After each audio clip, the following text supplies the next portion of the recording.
আসসালামু আলাইকুম সম্মানিত ভিউয়ার্স। আমরা একটি লাউয়ের বাগানের মধ্যে আছি। আর এই বাগানের মধ্যে আমাদের একজন চাষি ভাই উনি ফরমন ফাঁদ ব্যবহার করেছেন। আজকে আমরা ওনার থেকে জেনে নেব এই ফরমন ফাঁদের ব্যবহারের উপকারিতা সম্বন্ধে। আসুন আমরা জেনে নেই এই চাষি ভাইয়ের কাছ থেকে। আসসালামু আলাইকুম। ওয়ালাইকুম আসসালাম। ভালো আছেন ভাই? জি ভালো, আপনি ভালো? আচ্ছা, আমি আপনাদের এই জমির মধ্যে দেখতেছি জায়গায় জায়গায় এই বয়লমের ভিতরে একটা কি যেন দেওয়া আছে, এটা মূলত আসলে কি? এটা আসলে আপনার পোকার জন্য দেওয়া হয়। কি কি জাতীয় পোকার জন্য? এটা হলো লাল লাল পোকা আছে এটার জন্য। ও, মাছি পোকার মাছি জন্য। পোকা, এটা ওই লাউ গায়ে করে দিলে লাউ এটা বেঁকা হয়ে যায় বা পচা ধরে যায়, এই কারণে এটা দেওয়া হয়। লাউয়ের মধ্যে সবচেয়ে বড় ক্ষতিকারক পোকা এই মাছি পোকা। মাছি পোকা। আর মাছি পোকা দমন করার জন্য আপনি এটা ব্যবহার জি করেছেন? জি, এটা ব্যবহার করেছি। আচ্ছা, এটাকে সবাই কি নামে চিনে? ফরমন ফাঁদ। ফরমন ফাঁদ। যে কোনো কীটনাশকের দোকানে গেলে এই এটা ফরমন ফাঁদ বললেই ফাঁদ বললে, আর এটা কোম্পানির নাম আছে, নাম বললে দিয়ে দিবে। যেমন ইস্পাহানি কোম্পানির ইস্পাহানি, মধ্যে জি। এই ফরমন ফাঁদ ফাঁদ আছে। ফাঁদ আছে। আচ্ছা, এটা এই যে আপনি ব্যবহার করেছেন, এটা এখানে দেখতেছি পানি দেওয়া আছে, পানিগুলো সাদা সাদা। এগুলোর মধ্যে কি মিক্স করেছেন? পানিগুলোর মধ্যে আপনি 4 পেক্সেল দিচ্ছি, বা সাবানের পানি একটু অন্য পানি দিলে ভালো, সাদা পানি দিলে ভালো না, পানিটা একটু কড়া ভাবে দিলে পোকটা যদি পরে হাইয়া মারা যায়।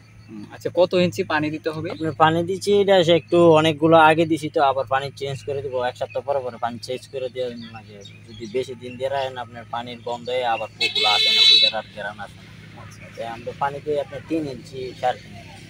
ও, পানিটা 7 দিন পর পর চেঞ্জ করুন লাগে। ও আচ্ছা, ঠিক আছে। আর আমরা দেখতেছি আপনি ত্রিভুজ আকৃতির কেটে দিয়েছেন, এটা কিসের জন্য? এটাটা ওই আপনার পোকাগুলো হামা।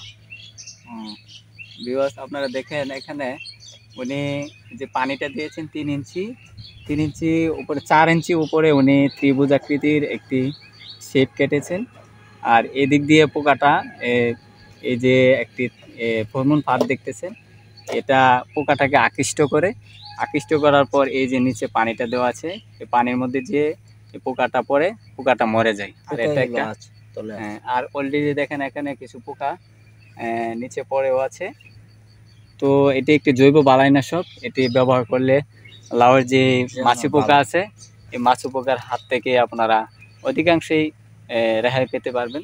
এটি একটি জৈব বালাইনাশক। আপনারা সবাই আশা করি এই পদ্ধতিটা অবলম্বন করবেন।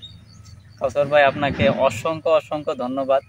আপনি যে এই যে একটি প্রযুক্তি, এই প্রযুক্তিটি আমাদের এই কৃষকের মাঝে বলার জন্য আপনার অনেক মূল্যবান সময় আমরা নষ্ট করেছি। সেজন্য আপনার কাছে আন্তরিকভাবে দুঃখিত, কারণ আপনি এখানে 3 বিঘা জমি উনি লাউয়ের চাষ করেছেন, আর উনি খুব বিজি মানুষ। আর এই যে সময়টা দিয়েছেন সেজন্য আপনাকে অসংখ্য ধন্যবাদ। আসসালামু আলাইকুম। আপনি ভালো থাকবেন। জি, আপনারাও ভালো থাকবেন। দর্শকগুলো আপনারা ভালো থাকেন, নতুন নতুন ভিডিওগুলো দেখেন, কৃষির সাথে যুক্ত হতে হন।